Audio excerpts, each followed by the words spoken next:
मित्रांनो, पार्टी करायची आहे तर मग चला ना सोलापूर बरोबरच विजापुरात प्रसिद्ध असलेल्या चाचा मच्छी ढाब्यावर। चाचा मच्छी ढाबा, विजापूर रोड, टाकळी, सोलापूर। संपर्क 9765 अध्यक्ष महोदय, जवाब में बताया गया है कि अस्पताल में एक सीनियर सिटीजन की डेड बॉडी आई और वहां कहा गया कि मोर्चरी में कफिन की जगह खाली नहीं है। अब वो कहते हैं कि ड्राइवर बगैर बोले हुए एम्बुलेंस लेके चला गया, बॉडी खराब हो गई, बहुत ज्यादा बदबू आने लगी, उसमें बहुत प्रॉब्लम खड़ी हो गई। मैं जानना चाहता हूँ वो ड्राइवर वहां से लेके चला गया, उस पर कुछ कार्रवाई हुई क्या? उस पर कार्रवाई होना चाहिए अगर इस तरह से बिना बोले हुए वहां से लेके चला गया। अध्यक्ष महोदय, वहां 9 कफिन के लिए कफिन कैबिनेट बनाने के लिए बजट चाहिए, टेक्निकल परमिशन मिल गई है, मगर कलेक्टर क्या उसका प्रस्ताव प्रलंबित पड़ा हुआ है। ये जल्द से जल्द कितने दिनों में उसका प्रस्ताव हो जाएगा? वहां पे 9 जो नया कफिन बनना है, कफिन कैबिनेट बनना है, वो बन जाए। अध्यक्ष महोदय, वहाँ शिकायत वहां मिली है ये कि वहां भारत रत्न पंडित भीमसेन जोशी अस्पताल में डॉक्टर्स जो काम करते हैं महीनों महीनों ड्यूटी पे नहीं आते और जब पेशेंट आते हैं तो उनको वापस जाना पड़ता है। लापरवाही बहुत ज्यादा है और उसके बाद उनको सैलरी भी शायद मिल रही है, ऐसा सुनने में आया है। क्या आप उसकी इंक्वायरी करके उस पर सख्त कार्रवाई करने का काम करेंगे?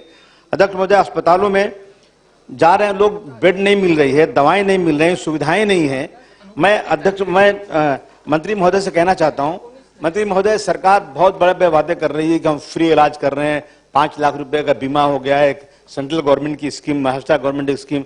मतलब अध्यक्ष महोदय, देखे बंबई में बड़े बड़े अस्पतालों में जाएंगे ना तो वहां मशीन लगी हुई है, MRI लगी है, सोनोग्राफी लगी है, CT स्कैन लगा हुआ है, परंतु जाने के बाद क्या होता है कि CT स्कैन बंद है, MRI बंद है, तो आपको जो पर्ची लो सामने चले जाओ, सोनोग्राफी बंद है, पर्ची लो सामने चले जाओ। अस्पतालों के चारों तरफ लैब्स खुले हुए हैं और जो है इसकी मेडिकल स्टोर्स खुले हुए हैं बहुत ज्यादा। मैं कहना चाहता हूं अध्यक्ष महोदय कि जो एनुअल कॉन्ट्रैक्ट किया जाए मशीन वाले से, वो किया जाए कि मशीन बंद है तो उसके बदले स्पेयर मशीन वहां आना चाहिए। और अगर पेशेंट आज बीमार है, मशीन चालू है, सब कुछ ठीक है, पेशेंट को आज इसको उसकी लैब टेस्टिंग करना है तो जब आप 20 दिन के बाद आओ, ये आम बात हो गई, 15 दिन के बाद आए। आप बताइए, एक पेशेंट है, गरीब आदमी है, कहां से आया हुआ है, उसको अभी रिपोर्ट देना है, डॉक्टर से इलाज कराना है, अगर 15 दिन 20 दिन महीने के बाद इसको लैब टेस्टिंग होगी, इसका MRI होगा, तो फिर बेचारा कैसे जीवित रहेगा? कैसे हो सकता है? मेरा मानना है महोदय कि एक जैसा मैं देखता हूं मस्जिदों के पास, मंदिरों के पास, अस्पतालों के, ये अपना गिरजाघरों के पास, जहां भी कुछ ऐसी वो है धार्मिक चीजें हैं, वहां पे शराब की दुकान नहीं खुल सकती, थोड़ा इसका स्पेस बनाए, वहां तक शराब दुकान। आप एक रूल बनाइए कि बड़े बड़े अस्पतालों के पास कोई भी मेडिकल स्टोर नहीं खुल सकता, कोई लैब नहीं खुल सकता, क्योंकि ये एक जबरदस्त साजिश चल रही है और गरीब बेचारा परेशान है और उनको पर्ची देता, जाओ वहां से दवा लेकर आओ, जाओ वहां लैब टेस्ट कराओ।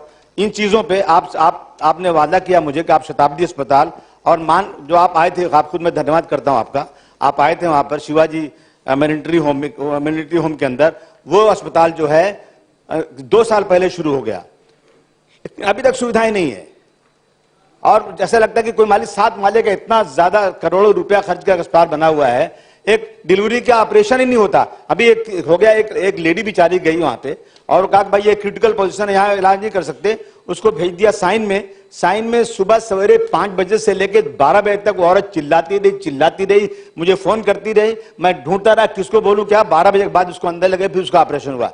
बहुत इस तरह से बहुत लापरवाही हो रही और कहा मुंबई जैसे शहर में हो रहा है, तो अब रिमोट एरिया में, गांव में, छोटे छोटे शहरों में क्या होता होगा? मेरा आपसे निवेदन है कि मुख्यमंत्री ने बहुत वादे किए हैं, हर एरिया में दवाखाना खुल रहा है, इलाज हो रहा है, इस पे आप क्या ध्यान दे करके एक मीटिंग करके शताब्दी मैटरनिटी का और जो मामला यहाँ का है, इस अस्पताल का जो महेंद्र के अस्पताल का जो मामला है, इस पर सब एक मीटिंग बुला करके जल्द से जल्द, अब कितने दिन मीटिंग बुलाएंगे, कितने दिन सब होगा, मैं आपका बहुत आभार प्रकट करूंगा। धन्यवाद।